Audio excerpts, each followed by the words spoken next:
Welcome back, viewers. Good morning once again to those of you just joining us. Welcome to it is the RNS, the Rise and Shine. I am Garrick Thomas, and I'm seated here with one of our guests this morning. Let me see if I can get the name correctly, Mr. Yusuf Diab. I think it's an Arabic name. Correct. Right, and of course he's looking all sharp in his white. I've never seen white. Let me say, not white, white. And of course, there's a lovely aroma as well too. Right, so he probably used some sort of argan oil in his beard. You know we beard men. Yeah, definitely. Right, so welcome to it. Let me have you introduce yourself and again. Sure, okay. Bismillah, alhamdulillah, salatu salam ala rasulillah, mabad. First I begin in the name of Allah, which is the Lord and Creator of the heavens and the earth, and I say that I like to thank the Channel 5 and yourself for giving me the opportunity to come on here today and express a little bit about what our festivities are that are coming up shortly, the Eid al-Fitr. My name is Yusuf Diab, as you rightly said. And I am the Imam of the mosque in Crown Point that is formally registered as the Tobago Islamic Learning Centre. Right? We are called Masjid Abdullah ibn Abbaas in Arabic, but the Tobago Islamic Learning Centre. Oh, thank you. You give us a lot there.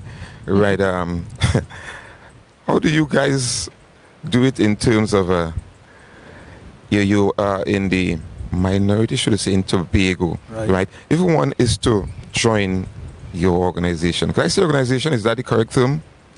You could say that, but I would think it's better to say, because of course we consider ourselves part of a whole body. In Arabic we call it the Ummah, meaning one nation. Right, the nation of Muslims, the nation of Islam, and it's not an organization per se. We are just a small organization here in Tobago, obviously trying to educate people. Hence the reason why we call it Tobago Islamic Learning Centre, trying to educate people again because knowledge is power. Definitely. And at the end of the day, living in a society where there's a lot of information and unfortunately a lot of misinformation, it's important for us to return back to the sources of knowledge when you want to learn about a particular thing. So you want to learn about Islam. If somebody wants to join Islam, for example, or become a Muslim, or even if they didn't, just for the sake of knowledge, they wanted to learn something about the religion. Who are these people that call themselves Muslims? What is this thing that they do when they pray 5 times a day, they put in their head on the ground, these type of things? Then it's important that they go to the source of those people, which is their teachers and their elders and so on, Right. Well, you would have mentioned about 5 of the questions that I had just nodded in my head to ask. Right. One of which would have been, what is the Islamic community? How was it founded? What's the main purpose behind it? Oh boy, well, you want a whole lecture there, but we will try and summarize that as best as we could. First of all, let me give you I like to work with a foundation, right? And that is because, again, a lot of misinformation and unfortunately a lot of misdirection of information by a lot of outlets that perhaps, for malicious intent, sometimes maybe not, but at the end of the day, there's a lot of misinformation out there, right? Islam, the language of Islam is Arabic, right? Arabic is a language, it is a sister language of Aramaic. Now, a lot of people might be familiar with Aramaic because it is the ancient Hebrew language. It is the language was spoken by Jesus and all the prophets before. So the Bible itself, the original Bible, was revealed in a language, a sister language to Aramaic or Syriac, right, which was the tongue of Jesus. So first of all, when you hear speaking Arabic, don't think for a second, people are saying things like, oh, they're talking in tongues. What kind of thing is that they're saying there? No. Arabic is an ancient Hebrew Semitic language from the Middle Eastern area, spoken by over 300-400 million people in the world today. Most of North Africa, all of North Africa, most of West Africa, parts of Europe and so on, parts of Western Asia, right, all speak Arabic, including, as I said, West Africa, Sudan, Somalia, Egypt. It's a language, right? So the language you speak is Arabic, and in that language, the name for God is Allah.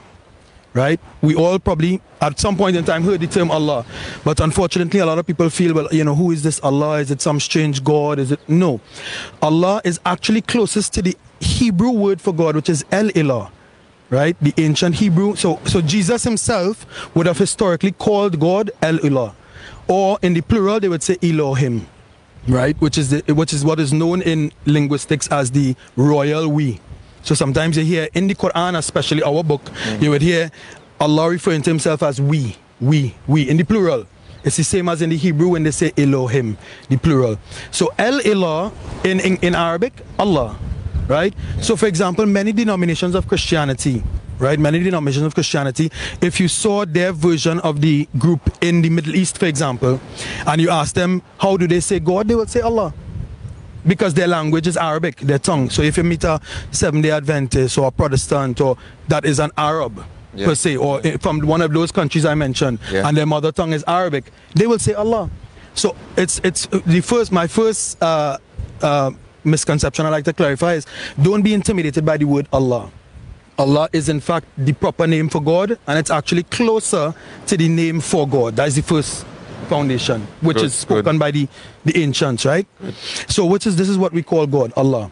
So Islam is a religion that it means, the word Islam means al-istislamu billah in Arabic, means to submit to one God, Allah. That is the basic. Submit to that one God with all your fiber and all your being, all your adoration and all your admonition. Everything is dedicated to serving that one true God, the God of Adam, the God of Noah, the God of Moses, the God of Jesus, the God of Muhammad. Peace be upon them all. That is it in a nutshell. That was a lot.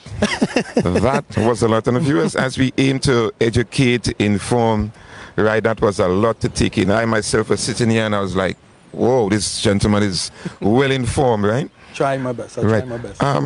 You know, there's a misconception there that you guys, in terms of the violence, I know there's some men explain the different color in beard. I saw certain persons have a red beard. Is that something significant, or is that just... Well, no, the red beard is just mostly when you see somebody with a red beard, for the most part, it's a sign of old age. I'll tell you why. Because it was the way of our Prophet when he got older. He used something called henna. A lot of people will be familiar with the substance henna, and the henna gives a red color when the beard is dyed. Okay. Right? There's of course different shades of it, but it's just an aesthetic thing. It has nothing to do with rank or status or anything like that. So you'll find elderly men, for example, especially like if you look in Somalia, it's quite common. You will see the elderly men in Somalia with white beards. They will dye it with the henna and it will become red. Okay. So you'll see these nice African men with red beards. At least that cleared that up. I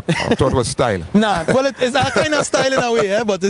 Right, let's talk about Eid, which is on Monday. Right. What's in store for the Muslim community in Eid, and how was Eid, how did it came into being? Okay, good. So, and with that foundation that we mentioned about the Arabic language, I like to give the viewers a little bit, that's why I like to get into that, right?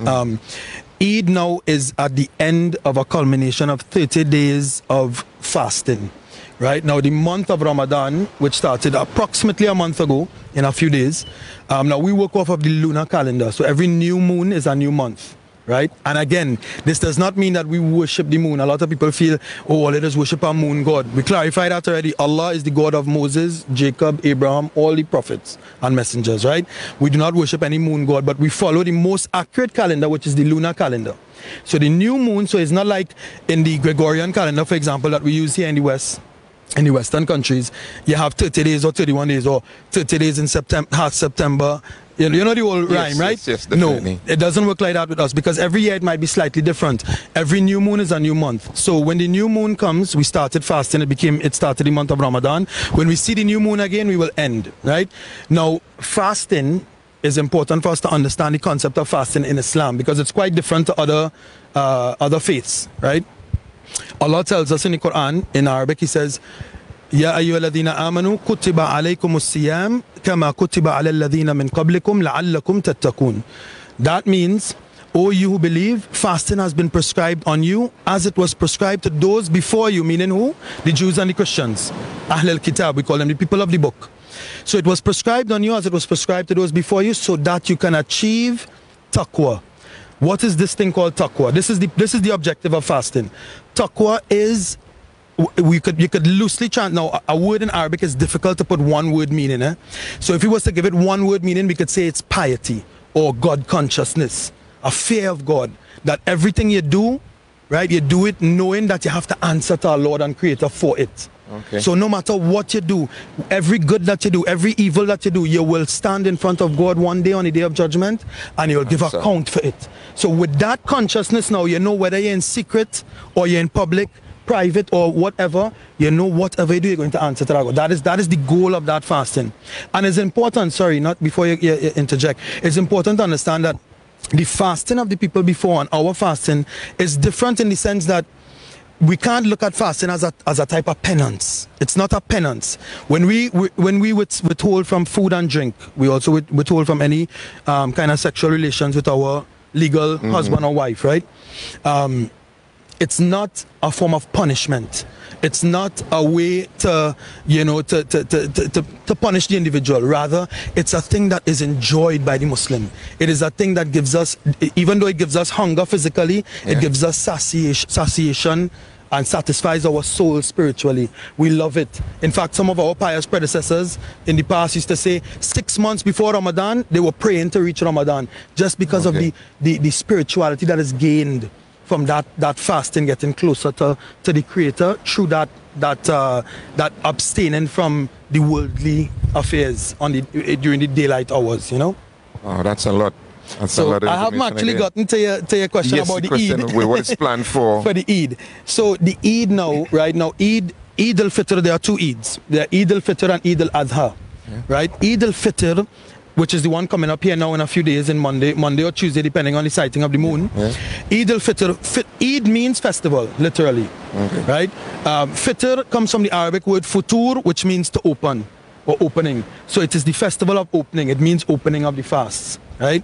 Now, I want to mention something about that fast here quickly, and forgive me again for rambling on. I just want to educate people as best as I can. It's right? Precious. Our Prophet, peace be upon him, said that قال الله كل ابن آدم له إلا الصيام فإنه لي وأنا أجزي به. He said that God said that all of the acts, all of the actions of the children of Adam, mankind, is for him, except fasting.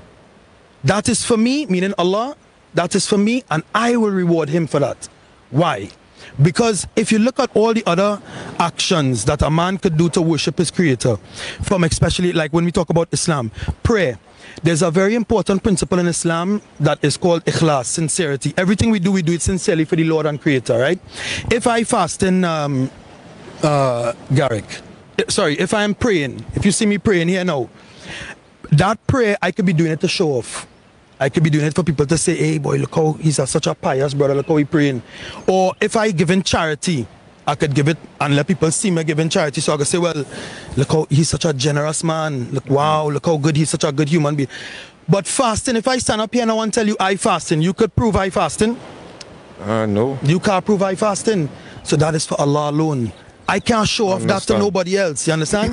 That is for him alone. So that is why it's such a special. It is such a special act because only Allah, only God on the Day of Judgment could say yes. I could stand up here and tell you I'm fasting and in secret you're not going to car eating.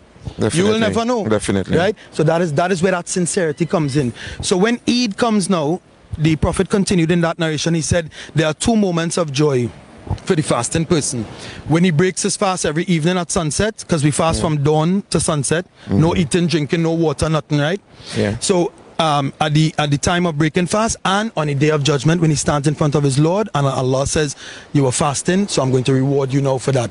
So on Eid al-Fitr, we thank Allah, we are happy that we could thank the Lord and Creator that he gave us the opportunity 30 days to fast for his sake only. And to be able to do this great act of worship for him and him only.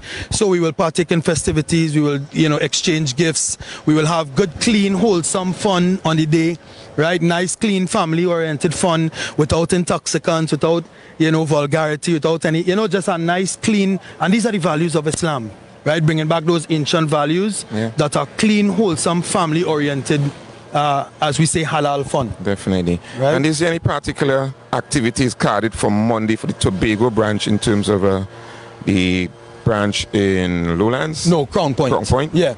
Well, we are in Crown Point, yes. We actually have a few things. As usual, we try to gear most of it towards the kids. Right, so we have a lot of, we try to, order we'll have the bouncy castles, go-karts, Now, of course, 2 years now we've been robbed of Eid because of the COVID. But we say it's all from Allah, and we are thankful. Still, this year is the first year after 2 years we're able to celebrate the Eid. So we're going to have, like, again, we'll have food, we'll have a lot of festivities in terms of games and fun for the kids. The sisters in particular like to get together and make a little beach outing on that day later on in the evening. They'll do a little cook up. And again, like I said, party bags for the kids, just almost kind of like a Christmas then, right? But we Christmas, you understand? Yeah. That's good. That's good to know. And of course, thank you for the information. I appreciate it.